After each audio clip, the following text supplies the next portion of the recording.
आपली भारतीय संस्कृती, आपले सणवार, व्रतवैकल्य आणि उपास-तापास यांचा अगदी खूप जवळचा संबंध आहे. हा सगळा संबंध आपल्या आरोग्याशी आहे हे सगळ्यांनाच माहिती आहे. या व्रतवैकल्यांमध्ये थोडा बदल आजच्या बदललेल्या काळानुसार केला तर बघा, आजच्या आधुनिक जगात वावरताना लाईफस्टाईल बदलल्यामुळे होणाऱ्या वेगवेगळ्या आजारांशी आपण सतत लढत आहोत आणि म्हणूनच आजच्या या नवीन युगात हेल्दी राहण्यासाठी काही वेगळ्या पद्धतीची व्रतं, काही वेगळ्या प्रकारचे उपास आज मी तुमच्यासमोर मांडणार आहे. आणि अर्थातच या सगळ्यामागे आयुर्वेदाचा शास्त्राधार आहेच. नमस्कार, मी डॉक्टर अक्षता सप्रे आणि स्वरूप आयुर्वेद या आपल्या यूट्यूब चॅनलवर तुम्हा सगळ्यांचं मनापासून स्वागत.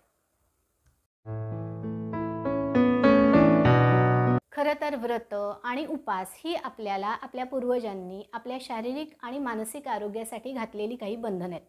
हे काही असे नियम आहेत ज्यांना धर्माचं, धार्मिकतेचं अधिष्ठान दिल्यामुळं हे आरोग्याचे नियम आपण कोणत्याही प्रकारे मनामध्ये कोणतीही शंका न ठेवता अगदी श्रद्धेनं पाळत असतो. आज आपल्या शरीरात रोज कोणत्या ना कोणत्या तरी प्रकारची अशुद्धी जात आहे. हवा, पाणी एवढंच काय तर अन्नाचं प्रदूषण ही प्रचंड प्रमाणात वाढलेलं आहे. शिवाय बदलत्या जगाबरोबर धावताना आपण आपल्या जेवणाखाण्यामध्ये एवढे बदल केलेले आहेत जे आपल्या आरोग्यासाठी अजिबात चांगली नाही आहेत. अनेक प्रकारचे आजार आता आपल्याला अगदी कमी वयापासूनच सुरू झालेले आहेत. आता त्यापासून जर आपल्याला सुटका हवी असेल तर आपण कोणतं व्रत घ्यायचं, काय नियम पाळायचे ते आपण या 3 व्हिडिओमध्ये बघणार आहोत. आणि ही सगळी व्रतं 21व्या शतकात म्हणजे आजच्या युगात रोजच्या आयुष्यात प्रॅक्टिकली कशी आचरणात आणायची याविषयीच मी बोलणार आहे. या व्हिडिओमध्ये मी प्रत्येकाला फॉलो करता येतील असे 6 नियम सांगणार आहे.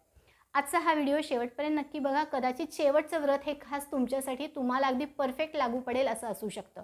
पण त्याआधी चॅनल सबस्क्राईब केलं नसेल तर लगेच करा. आता सगळ्यात पहिलं व्रत आहे जे आपण नैवेद्याला ठेवू शकू असेच पदार्थ आपण खायचे. क्षणभर डोळे बंद करूया. नैवेद्याचं ताट किंवा पूजेच्या वेळी जो नैवेद्य आपण देवासमोर ठेवतो ना तो जरा डोळ्यासमोर आणूया. बघा, यात कुठे आपल्याला फळांमध्ये किवी, स्ट्रॉबेरी, पेअर दिसतंय का? नाही ना. किंवा कधीही आपल्या आजी आजोबांनी किंवा घरी आपल्या आईबाबांनी देवाला बिस्किटांचा, केकचा, नूडल्सचा नैवेद्य दाखवलेला आठवतोय का? अजिबात नाही. मग जे देवाला आपण देत नाही ते आपण आपल्या या देहाला तरी का द्यायचं? या नैवेद्य दाखवण्याच्या पद्धतीमागे एक विचार, एक भावना असते. ज्या भागात जे चांगलं पिकतं, जे चांगल्या प्रकारे उत्पन्न होतं त्याचाच नैवेद्य त्या देवाला दाखवला जातो आणि हेच खाणं आपल्या शरीरासाठी सुद्धा अगदी चांगलं असतं. ज्या भागात आपण राहतो त्या भागात पिकणारं, शिजणारं धान्य आणि फळं हा आपल्या आहाराचा मुख्य भाग असतो आणि तोच आपण देवाला अर्पण करतो. आता यामागे खरं तर आरोग्याचंच शास्त्र आहे. आहार कधी कोणता घ्यायचा याविषयी काही नियम आहेत. त्यात एक महत्त्वाचा नियम सांगितला आहे, आपण ज्या प्रदेशात राहतो त्या प्रदेशानुसार हा आपला आहार हवा. ज्या भागात आपण राहतो त्यानुसार आपलं जेवणखाण बदलायलाच पाहिजे. सांगली, सातारा, सोलापूर, कोल्हापूरला असाल तर ज्वारी बाजरीची भाकरी चालेल, पण कोकणात असताना तांदळाची भाकरीच योग्य. जर गुजरातमध्ये असाल तर गुजराती थाळी ठीक आहे, पण आपण जर महाराष्ट्रात राहतोय आणि रोज पंजाबी डिशेस खातोय तर मात्र पोटाचा, अपचनाचा काही ना काहीतरी त्रास हा होणारच. पंजाबी डिशेसचं चमचमीत, जाडजूड रोटी असणारा किंवा तेला तुपानं माखलेला असा जो काही जेवणाचा मेनू आहे तो पंजाबात म्हणा किंवा पंजाबी माणसाला सुद्धा पचेल, पण महाराष्ट्रातल्या माणसाला अशा जेवणानं नक्कीच पोटाचा, अपचनाचा, गॅसेसचा, ॲसिडिटीचा त्रास हा होणारच. तर सांगायचा मुद्दा असा आहे की आपल्या शरीरातली जी काही डायजेस्टिव्ह सिस्टीम म्हणजे जे काही आपण खातो ते पचन करण्याची जी संस्था आहे ती असे पदार्थ अगदी व्यवस्थित पचवू शकते जे आपण फार पूर्वीपासून, पूर्वपरंपरापार किंवा आपल्या आधीच्या पिढीपासून खात आले आहोत. फळांच्या बाबतीत पण तसंच आहे. कितीही झालं तरी आपल्या महाराष्ट्रातल्या प्रदेशांमध्ये स्ट्रॉबेरी, पेर, किवीसारखी फळं फॅशनेबल वाटत असली तरी आपल्याला किती पचतील आणि आपलं किती पोषण करू शकतील यात थोडी शंकाच असते. आता पिझ्झा, बर्गर, नूडल्स, सँडविच या जरा पदार्थांचं पण बघूया.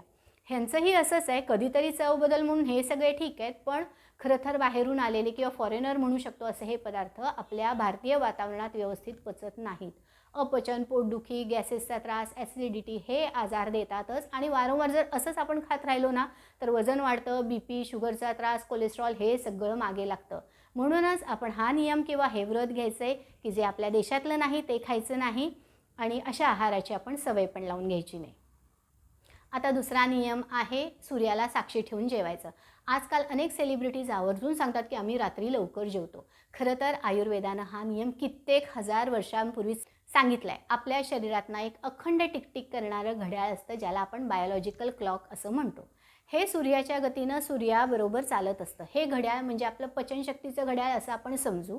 जेव्हा सूर्य उगवतो तेव्हा हे घड्याळ सुरू होतं, पाचकस्राव तयार व्हायला लागतात आणि आपण जे काही खातोय पितोय त्याचं पचन व्हायला सुरुवात होते. आता ज्या वेळेला सूर्य त्याच्या पूर्ण क्षमतेनं तळपत असतो त्यावेळेला आपली पचनशक्तीसुद्धा मॅक्झिमम लेवलवर अगदी ॲक्टिव्ह झालेली असते. त्यामुळे जे काही आपल्याला पचवायचं आहे, जे शरीरात घ्यायचं आहे किंवा जे आपल्याला अंगी लागावंसं वाटतं आहे ते याच वेळात खाणं जास्त उपयोगी ठरतं. या नियमानुसार या बायोलॉजिकल क्लॉकचा विचार केला तर जसजसा सूर्य अस्ताला जातो तसतसं आपली एनर्जी, उत्साह, पचनशक्तीसुद्धा मंदावत जाते. म्हणूनच जर आपल्याला अपचनाचे, पित्ताचे त्रास नको असतील तर या दिवसभराच्या वेळेतच म्हणजे निदान जोपर्यंत सूर्य आजूबाजूला आहे म्हणजे 7-7:30 पर्यंत तरी जेवायला पाहिजे. आता हे वर्किंग पर्सन, ऑफिसमध्ये जॉब करणारी लोकं किंवा स्टुडंट सगळ्यांना जमणार नाही मला मान्य आहे. टेक्निकली पण बऱ्याच जणांना हे शक्य नाही आहे, पण ज्यांना शक्य आहे त्यांनी तरी ही सुवर्णसंधी अजिबात सोडू नये. संध्याकाळपर्यंत जेवायचं, मग दुपारी किती वाजता जेवायचं, सकाळी काय खायचं, किती वाजता काय काय खायचं याची उत्तरं मात्र व्यक्तीनुसार, प्रकृतीनुसार आणि अगदी तुमच्या कामाच्या स्वरूपानुसार सुद्धा बदलतात. त्यामुळे या बाबतीत तुमचे वैद्यच तुम्हाला जास्त व्यवस्थित मार्गदर्शन करू शकतात. आणि याशिवाय स्वरूप आयुर्वेद या आपल्या या चॅनलवर मी लवकरच या विषयावर डिटेल व्हिडिओ पण घेऊन येते. तर आज आपण 2 व्रतांविषयी बोललो. एक जे नैवेद्याला देऊ शकत नाही ते आपण खायचं नाही आणि दुसरं म्हणजे सूर्याच्या साक्षीनं जेवायचं. आता आणखीन अशीच आजच्या युगासाठीची 4 व्रतं आहेत जी जाणून घेण्यासाठी आपण परत लगेच भेटू. चॅनल सबस्क्राईब केलं नसेल तर करून ठेवा. तोपर्यंत विचार करा यातलं कोणतं व्रत तुम्ही घेऊ शकताय आणि कमेंट बॉक्समध्ये मला कळवायला विसरू नका. तोपर्यंत स्वस्थ राहूया, आनंदी जगूया आणि हा व्हिडिओ आवडला असेल तर लाईक आणि शेअर करायला मात्र विसरू नका. धन्यवाद.